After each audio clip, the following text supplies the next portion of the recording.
खोटा सिक्का।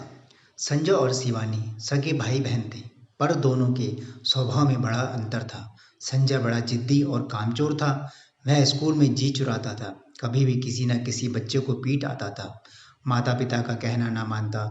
इसके विपरीत शिवानी सबका कहना मानती, मन लगा कर पढ़ती, माँ के साथ काम भी करती, साथ ही सबके साथ अच्छा व्यवहार करती, बड़ों का आदर सम्मान करती। संजय का बिगड़ जाने का सबसे बड़ा कारण उसके माता पिता थे।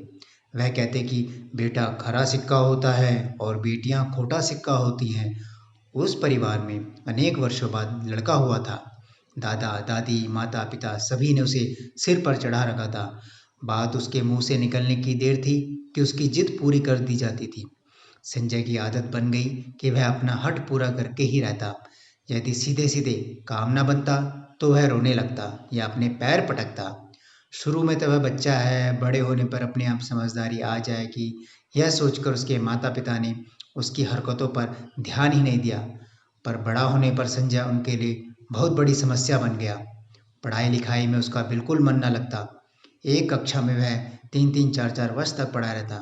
तभी जैसे जैसे उत्तीर्ण किया जाता, वह सारे दिन खेलता, बच्चों से मारपीट करता। उसके माता पिता समझा समझा कर थक गए कि वह मन लगाकर पढ़े, पर उस पर कोई असर ही नहीं होता। उसके सामने पुस्तक खुली रहती और वह इधर उधर देखता रहता। घर पर पढ़ाने के लिए अलग अलग तरह के शिक्षकों की नियुक्ति भी की गई, पर वह सब बेकार। बच्चा ही नहीं पढ़े तो शिक्षक भी क्या कर सकता है। अब संजय के पिता उसके लिए बड़े ही चिंतित थे। वह चाहते थे कि थोड़ा बहुत तो पढ़ जाए, जिससे बड़ा होकर अपना जीविका का निर्वाह कर सके। अब वह 16 वर्ष का हो चुका था। उसकी मूछें निकलने लगी थी, पर अभी भी वह छठी कक्षा में ही था। उससे 2 वर्ष छोटी शिवानी अब 10वीं कक्षा में आ गई थी। शिवानी पढ़ने में होशियार थी, स्कूल से भी उसका कोई ना कोई पुरस्कार मिलता ही था। माता पिता ने बेटी की सदा उपेक्षा की, पर उसके गुण उन्हें आकर्षित करने लगे। वह शिवानी की प्रशंसा करते तो संजय चिढ़ उठता और किसी न किसी बहाने से शिवानी को तंग किया करता, उसे मारता। शिवानी इसे भी चुपचाप से सह जाती, कभी भी माता पिता से भाई की शिकायत नहीं कहती। वह जानती थी कि अंत समय में भाई का ही पक्ष लेंगे। समय के साथ साथ संजय और शिवानी दोनों बच्चे बढ़ते गए। संजय के साथी भी उसके जैसे थे, पढ़ाई से जी चुराते, इधर उधर उधम मचाने वाले। संजय ने उनके साथ रहकर सिनेमा देखना, पान खाना, सिगरेट पीना, नारेबाजी करना, हुल्लड़बाजी करना, यह सब सीख लिया। पढ़ने वाले अच्छे बच्चे सदा संजय और उसके साथियों से दूर ही रहना पसंद करते थे, क्योंकि किसी से भी झगड़ा मारपीट करना आदि इनके बाएं हाथ का खेल था। एक बार छात्र संघ के चुनाव पर संजय और उसके साथियों ने विद्यालय में खूब हड़दंग मचाया, तोड़-फोड़ की, मारपीट की। परिणाम यह हुआ कि प्रिंसिपल ने उसे क्रोधित होकर विद्यालय से निकाल दिया। संजय के पिता ने बहुत प्रयास किया, पर उसे विद्यालय में प्रवेश नहीं मिला। अन्य दूसरे विद्यालयों में भी अनुशासनहीनता की रिपोर्ट के कारणों से उसे नहीं लिया गया। परिणाम यह हुआ कि अब संजय को घर में ही बैठना पड़ा। संजय के पिता और बूढ़े हो चले थे, नौकरी भी से भी वह पद नियमित हो चुके थे। संजय की चिंता उन्हें हर समय दुखी करती। विद्यालय यूँ अपमानित होकर निकालने जाने तथा गलत रास्ते पर चलने की प्रेरणा देने वाले साथियों का साथ भी छूट गया। अब संजय कुछ गंभीर हो गया। पड़ोसियों और रिश्तेदारों की शंका भरी निगाहें, अब सहते सहते वह अपनी गलतियां समझने लगा। संजय के पिता बीमार रहने लगे। एक दिन उन्होंने संजय को अपने पास बुलाया और कहा, देखो संजय, आज तक तुमने मेरी अधिकतर बातों को अनसुनी कर डाला और उसका फल भुगत रहे हो। अब मैं अंतिम बार तुमसे कुछ कहने का प्रयास कर रहा हूँ। ये बेकार घर बैठे या घूमने से कोई लाभ नहीं होगा। यदि तुम चाहते हो मैं तुम्हें छोटी सी दुकान खुलवा दूँ। मैं तो अभी बूढ़ा हो गया हूँ, कभी भी भगवान के घर से बुलावा आ सकता है। नौकरी के समय जो थोड़ा बहुत पैसा बचाया है, उससे से शिवानी की शादी भी करवानी है। हमारे पास ना अपना मकान है, ना कोई संपत्ति। मैंने तुम दोनों बच्चों के लिए ही सारा पैसा खर्च कर दिया। ना जाने कितने अरमान से तुम्हें पाला था।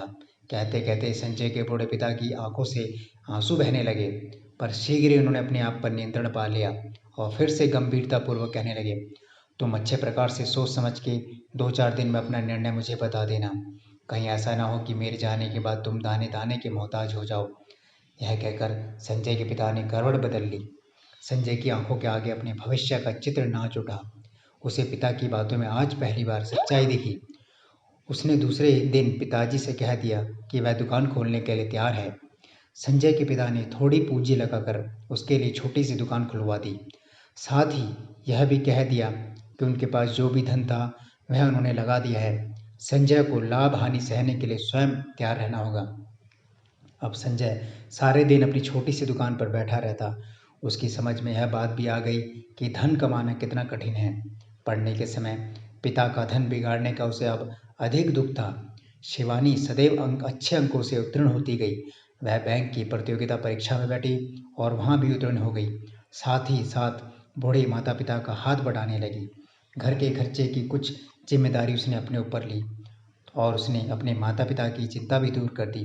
अब माता पिता, पड़ोसी, रिश्तेदार सभी शिवानी की प्रशंसा करते थकते नहीं थी। शिवानी ने बैंक अधिकारी के रूप में कुशलता से अपना काम करते हुए अधिकारियों और सहकर्मियों में इसमें ही सम्मानपूर्वक अपना स्थान बना लिया। एक बार शिवानी के यहाँ कार्य की परीक्षण के लिए क्षेत्र अधिकारी आए। वो शिवानी का शील स्वभाव, कार्यकुशलता तथा व्यवहार पर मुग्ध हो उठे।